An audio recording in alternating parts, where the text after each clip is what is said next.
and we can't have business as usual when we get out of this crisis. And I want to be that bold leader for my community to ensure that we thrive together when this is all said and done. That's a very big deal. Some of the things you talked about were, you brought up the point again of collaboration, of thriving together. What are some of the things that you've heard since you've been advocating, since you've been having these conversations? Share with me a story or two that you can, that you are able to share at this time. Sure. To give me a look into your lens and your perspective from what you're hearing on the ground. Yeah, absolutely. I'll just share 2 quick examples. My initial vision, because I do believe strongly in community engagement, and not just for the sake of checking it off a box and saying that it was done, but to truly hear from others what their challenges are and what they'd like to see be different. I was on the phone with a constituent who recently moved into the district. They used to live in another part of the city. And one of the things that they expressed to me is, Brandy, here, I cannot rely on the bus schedule. I will step outside at the time it says the bus is set to arrive, and it does not come. And, there have been some recent studies that show for this part of Boston, Mattapan in particular, our commute times are over 20% longer than other people within greater Boston. And it sends the signal that we don't matter, or that our time is less valuable. And then when you add what we look like, right, or how much money we might make or not make, it sends the wrong message that we aren't of value, which certainly is not true. And so we need to make sure that folks can rely on our public transit system, that it's efficient, that it is safe. And not only when folks are journeying on it, meaning like the mechanics, but also in the midst of COVID-19 and how we know this disease is spreading. We have to make sure that our neighbors can rely on the state's transit system. I think another story that I will briefly share in having a conversation with a constituent was related to what's happening in our schools right now. Education is a long value of my family for generations before me. And so it's certainly an issue that I have cared deeply about and dedicated most of my career to. And there was this parent that I was speaking with who said, Brandy, ever since the schools closed and, my child has been home, I have had so much communication and contact with their teacher. And I like it. I actually want more of it. And I think that what COVID has provided us is a unique opportunity to truly think about how can we have a meaningful relationship between the school community and the families at home in order to make sure they're partnering and collaborating together in order to meet the needs of our students. And I think those are just some low-hanging fruit things that we can do here in the district to make things better for our residents. This is really, really, really dope. I'm feeling everything that you shared so far. Some of what you shared also had to do with you said education has been something long lasting in your family. Tell me a little bit more about growing up in the district. I mean, being a daughter of District 12, seeing the things that you've seen over the years, the many changes, the different faces, money that's come into the district, the lack of resources that have been there at times. How has that also shaped and informed your decision to jump in? Yeah, so I think as it relates to my experiences here, they very much shape what it is that I care about and value. I grew up in Mattapan, and I can't tell you how many times I'll be on the T, or I might meet someone who went to undergrad here in one of our fabulous institutions of higher education, and they'll say, oh, Mattapan, isn't that Murder Pan? Or they'll use derogatory language, or they'll say things like, oh, nobody really lives in the city of Boston. Everybody lives outside of the city. I'm like, actually, that's not entirely true. And I just share that to say, the block that I grew up on here on Glazeside Ave in Mattapan was very much like my second family, and it was extremely racially diverse. So I had neighbors to the right of me, which was a blended family of Black American and Barbados. The house next door to that was a family whose parents had come from Haiti. Then across the street, we had some Black American families, some white families as well. Up the street, Latinx families. Down the street, Asian American families. And I just share that to say the image of Mattapan that I was often told by folks who weren't from this community didn't reflect my truth and my reality. And so our district has always been racially diverse. It's always been socioeconomically diverse. And I think that's actually an asset to what we have here in the Suffolk 12. When I think about growing up here, I recall the park down the street, Ryan Playground, which is now very heavily populated, not in COVID, but pre-COVID. They redid the water park. When I was growing up, we had like 2 metal slides and a swing set in a waiting Absolutely. pool. And I mean, we loved it because that's the playground that we knew. Right. We go to the basketball courts. There were some bleachers set up down in that part around the track as well. And I would often go there with my babysitter and some other youth from the community. And then as time went on, there was an investment in that park. The wading pool now is actually like a toddler water park. I wish I were 3, 4, 5 years old to enjoy what they have now. They completely redid the playground.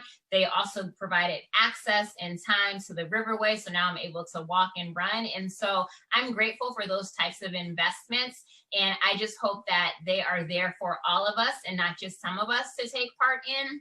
When I think about the Suffolk 12, my mom worked really, really hard to raise me. And if y'all can't tell, I was a little bit of a handful, but for all of the right reasons. No, we can't tell none of that, B.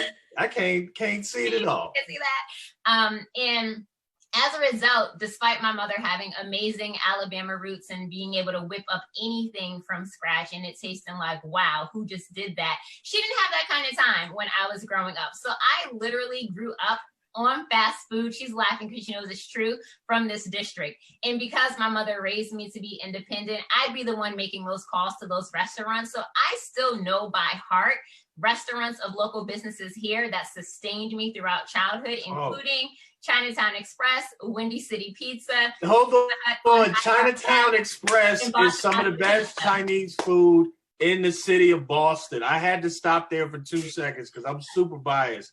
And now living outside of the city, it is very hard to come by. Those are little things that you take for granted. And as somebody who knows you, like Chinatown Express. Shout out to Chinatown Express. I had to just throw that in there. It's all good. To cut you off. You was Chicago, Windy City. You was going. No, it's fine. I'm just saying, I know all those phone numbers by heart. They still exist today. And I think that's a blessing and a testament. I mean, over 30 years in existence that they are still pre-COVID thriving. And I want to see them thrive after we get out on the other side of this pandemic. And so that's important to me. We have seen some population shifts here in the Suffolk 12. And I would just want to make sure that those of us who have poured into this community over the years can still be the ones to experience this community for generations to come. And I've been grateful for some of the advocacy I've been able to do, having served on the Mattahunk Community Center Advisory Board when they had the partnership with Wheelock College in particular.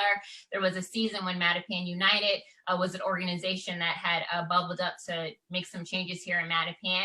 And I've always been grateful for my ability to participate and engage in those types of advocacy activities with other community members. Thank you for sharing. One of the things that you talked about was informing yourself on wanting to dive in the race pre-COVID.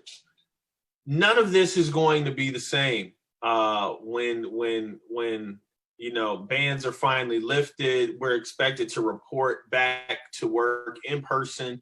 What does your campaign look like working through and people getting to know you through COVID? Like this is a difficult time for anyone to run, let alone a new kid on the block kind of, making noise in the district. How are you going to kind of reposition and rework your voice and your angle in the midst of COVID? Like, give me some insight. What are we doing right now? Yeah, that's definitely a fair question. It certainly isn't campaigning as usual. As mentioned, I strongly do value community engagement, and that will definitely be a part of this grassroots organizing that I will do throughout this campaign. Because of COVID, we obviously can't do the neighbor-to-neighbor conversations that we're accustomed to doing. And we've seen some logistical challenges, even in collecting signatures and the inability to actually speak with voters one-on-one, or even to have like coffee sessions for seniors in the senior residential centers.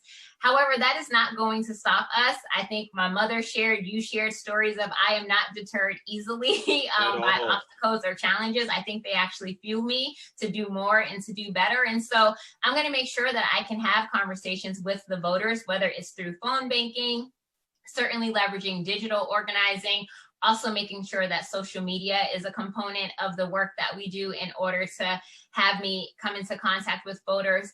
And also, I want to be mindful when I talk about the racial diversity of this district, that is not just lip service, it is real. And so I want to make sure that in mailers that go out to constituents, that they are able to access them in the language that they're most comfortable with, and that my staff, when I make it to the State House, is also multilingual and able to meet the needs of our community here in the Suffolk 12.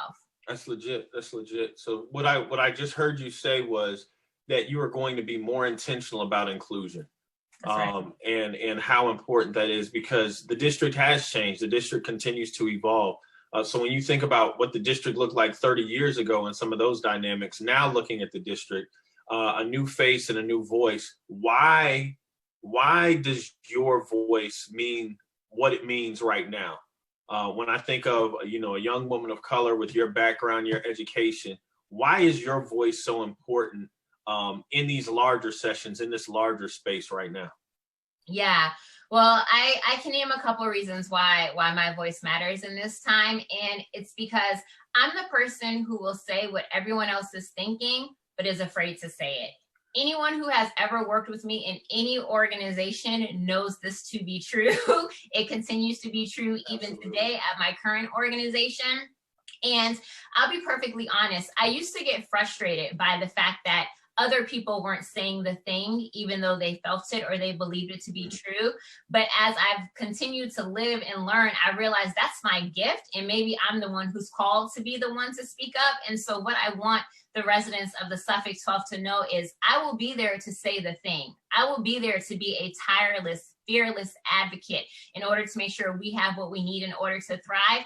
And because of my unique experiences growing up in a very diverse part of the district, having attended Boston Latin School, Syracuse University, and others, having lived in places where I had to operate with people who did not share the same ideology as me, but there was work to be done for the community, I know how to work across lines of difference, and I know how to build not only meaningful relationships, but long-lasting relationships. When I think about even having announced this campaign and wanting to run, the fact that I have people that I made bonds with in elementary school, in middle school, from that one job, my first job at a summer camp, all of these people are still a part of my life, because when I make a relationship, it's not just for that season or moment, it's long lasting and it transcends. And I'm going to use that same partnership and relationship building to get results for the 12. What are you most nervous about? I'm going to go off script a bit. What are you most nervous about? Because this is a very, very unique time.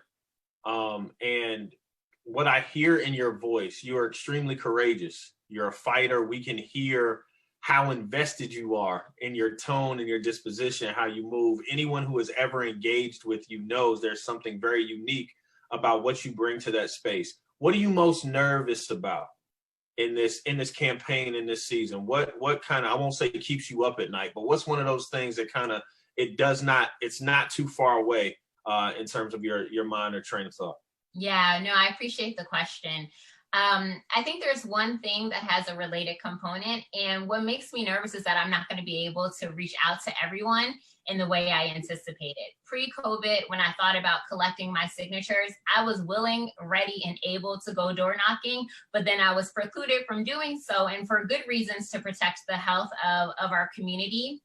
And I want to be able to knock on doors. I want to be able to introduce myself to everyone in the community. And it makes me nervous that because of what's happening with COVID, I might not be able to do that. face to face in a way that really allows people to see me for who I am, to understand where I'm coming from. And social media is great, but there's always the barrier of the screen. And I think there's just something really special about when you're able to be in person with someone and have a conversation. So that makes me nervous that I won't be able to reach everyone as originally intended. And then I think relatedly is that I don't want someone else to tell my story for me. And so in the absence of being able to have those conversations myself, you know, we have to be mindful of whenever we have diversity, that also means that there's prejudice and discrimination